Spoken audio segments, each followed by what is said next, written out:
in the near term? And where do you come up with almost another trillion just for interest on the debt?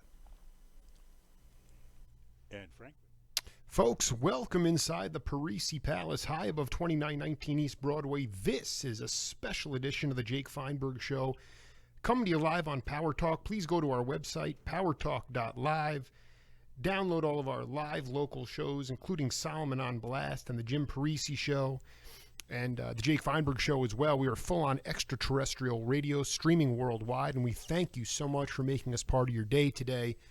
And without further ado, I want to bring in a legend of modern music. He's a guy that he knows that there were spirits before him and spirits long after him, but he's always kept himself humble in the sense that the music has always been above any one person. That in itself has led to his success over years of constant creation. Johnny Mathis, welcome to the Jake Feinberg Show. Bless your heart. Thanks so much. Nice to talk to you, my friend. Hey, I wanted to just start by asking you, I see in this world that we live in now, it is all interconnected, but I just wanted to get your thoughts on what you believe are the best qualities of leadership and why. Wow. Well, of course, the most difficult thing about people who want to lead is to make sure that what they're talking about is truthful, and it's very difficult to find those things out sometimes.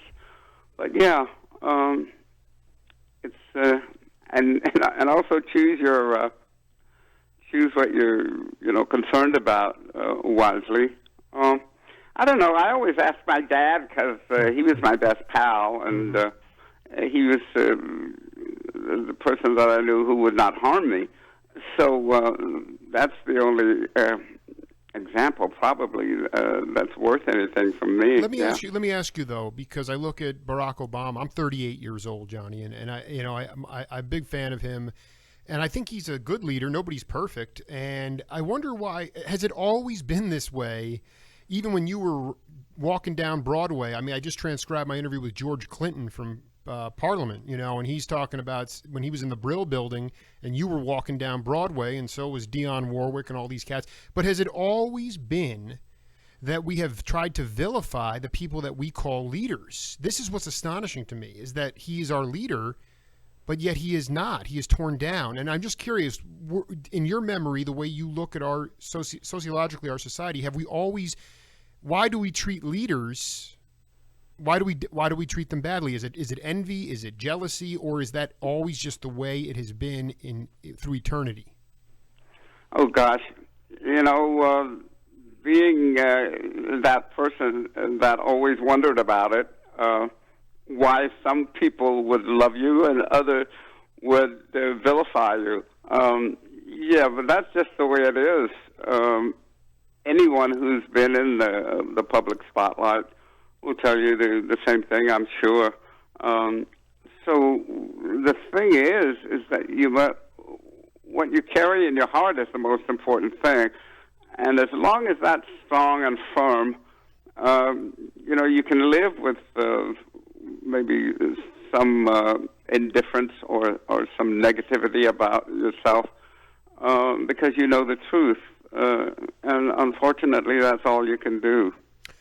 Can you talk about a time, in your early career where you were facing adversity? Maybe you were struggling, you hadn't totally found your voice yet, but ultimately you stayed true to yourself. You weren't shaken to your core because you were in the arts and you were in music for the right reasons, and how you overcame that adversity and how it made you stronger. Well, the catalyst to my career has always been my dad. My dad raised 7 children, he and my mom. I mentioned my dad because he was a singer, played the piano, and had a little insight into what I was kind of going to do the rest of my life. But he was my best pal.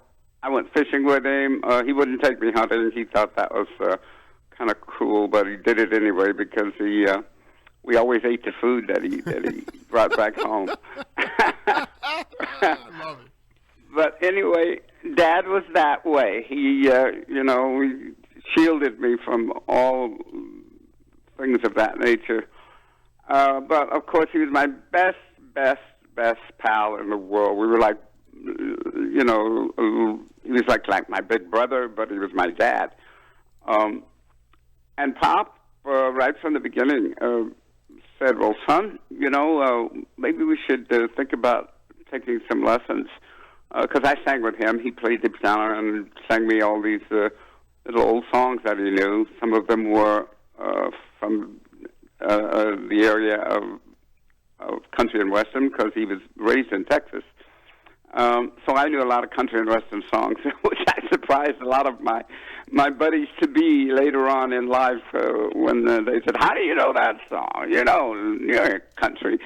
But my dad was the influence in every single thing I've done over the years. And while I'm rambling on and on like this, I forgot your question. It's okay. No, what I dig. I dig the fact that I love the fact that you had a really good. You respected your dad. But I mean, when you were, I just want to talk about a time when you could have walked away from you. If there was a point in time where you could have walked away because you were shaken a little bit. You had to overcome some adversity, but because you were in it for the right reasons and you were accessing your true nature, that you stuck with it, you dug down deep, and you overcame it. If you could share that with the audience. Yeah, I think the only thing that I was ever conscious of was I had just finished a performance at a little kind of crazy place that this lady turned into a night spot in San Francisco. And I'd gotten a telegram from George Avakian, who was at the time in charge of jazz music at Columbia Records. And he said, I think it was something like, have found a young kid who could go all the way, send blank contract, something to that nature. Mm. So I was all just over the moon about it. I was 18 years old at the time. And somebody told me that they had read in the newspapers, because I was a local guy. I'd been around for a while, and I was kind of newsworthy, I guess, in some aspects of it. And somebody read the newspaper that someone wrote a letter saying to me, John Mathis, don't be foolish because you haven't got what it takes to be a professional singer. Don't leave your hometown. Keep doing what you're doing in school and what have you. And so that was the only kind of negative thing that I've ever had that was, that I heard of. I'm sure there were probably others, but that was one that I always kind of chuckled about, because I said, well, they're not giving me a chance yet. I haven't had a chance to fail. But then I got a little taste of what it was going to be like, as far as my being in the public eye as opposed to a private person, and that kind of startled me because I was very young, and I think I was very hurt by it. But my father, of course, was saying, "Oh, son, please, don't even think about it." But that was. I did. No, that's awesome. Because because that bothers you. But I think to me, on my journey, people can get on you, but that's just a sign that they're insecure and they're a little bit worried about you. To me, that they're nervous. And so they're trying to knock you, see how strong you actually are, and you kind of and when you're the person, that's that's the that they're aiming at. It's kind of a process that really has to be learned and has to be somehow made. Somehow you got to figure out what is important to listen to and what isn't. And of course, when you're a kid like I was, the only thing that I had to fall back on was my dad. My dad was always with me, and he blunted all of the negativity that was to come along. And there was quite a bit of it, but it was all so personal and so pithy that it just if I had been a little bit different, but I had a good kind of feeling about what I was doing because I had studied. I had gone to my teacher not knowing anything about music, or at least voice production. And the minute I got a handle on how to manipulate my voice, I lost a lot of my hesitancy about what was going to happen to me later on because I wasn't afraid. I said, well, I can do this. I know I can do this. And that was the thing that supposedly was going to make me a little positive or a little negative. So I was in good hands when I was always around my dad. I want to go back to this time. You're telling me that Merle introduced you to, did he teach you, I mean, it wasn't just the songbook, but we're talking about jazz changes, jazz chords, presence on the bandstand. How did he hip you to the style of jazz? Well, he didn't. Merle was my pal. I met Merle when I was 13, and that's when we started working together. He lived 4 blocks away from me in San Francisco. In the Haight? In the original Haight? Yep. That was a very different. Can you paint the picture of that Haight? That Haight. That what? The Haight Street. The Haight. Can you talk about what it looked like at that time before obviously you moved to L.A., but before the explosion of the Summer of Love? What did Haight Street look like at that time? Well, it was a lovely, wonderful little San Francisco neighborhood with I remember right across the street was the not the YMCA, but the Boys Club. And that's where we went over to play pool, to swim, to meet and maybe do exercises and what have you. I always remember that. Merle was very fortunate. He grew up in a big house with a piano. His mom and dad evidently had good jobs, so they could afford it.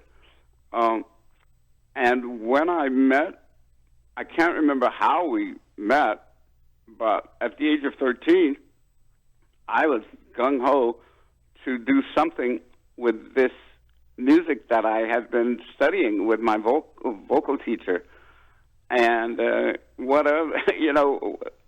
better thing than to hook up with somebody who goes on stage. And so that was kind of interesting to me. I'd never been on stage before, and Merle was always playing at dances, and that's how we got started.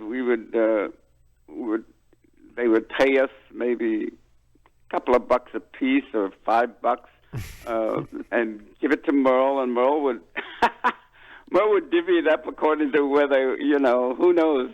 He might have kept 10 for himself and gave us 5, but he was the leader, so we didn't feel bad about that. Who was in the band? Jimmy Daniels? Who else was in this band? There was the vibe player was very important because he had to play the changes that Merle played on the piano. What was his name? Oh, God, Raymond. Raymond something. And this was, just to be clear, this was well before Merle went into the army in Germany, right? I mean, this is, you guys. Oh, gosh, yes. This is unbelievable. You were playing, was Merle playing Hammond organ or piano? Merle was playing piano. This Hammond is organ. unbelievable. Johnny Mathis on continue, please. He had it, so the vibes player had to play the changes. And did you have a trap set or no? No. We were strictly, there's a bass player this is awesome. who was absolutely wonderful. I don't think he could read. He just sort of would watch Merle's fingers and sort of play something of the. We were just trying to find out what was necessary, and that's what we had to learn. We had to learn it fast too. We didn't know quite what we were doing, but in order to do what we were doing together, some of us had to really, really stretch our musical abilities at the time, and that's where I remember the bass player came in. He wasn't very knowledgeable about music, but we were all working our tails off, and so nobody had a one-up on one another. We were just all in it together. And then I remember there was a wonderful girl who came along, Jean. Jean. Oh, she called me not too long ago. She unfortunately fell on bad times. But anyway, we were all helping one another. And the thing that I remember is that was the most, probably for a lot of reasons, that was the most important element of my singing career that I learned very early on. Is singing in front of people as opposed to just singing with the guys. Boy, you're when the adrenaline starts going and people are looking at you and they're standing right next to you and you're trying to sing. It's kind of nerve-wracking. Oh, I mean, and were you doing like doo-wop, or were you doing jazz standards? Like, what were you guys playing on the bandstand? We were doing really, really grown-up stuff. We didn't fool with anything like hip bebop or anything like that. No, we were doing melodious things, so Merle could play these beautiful changes, and I could sing, and all of the songs came from really great composers, because the only people we listened to were Eckstein, Billie Holiday, and these were the songs that we were singing, and that's what we were doing, because mostly we played dances, and when you played dances, you play these ballads where the guys can hug the girls. You don't play jitterbug or stuff like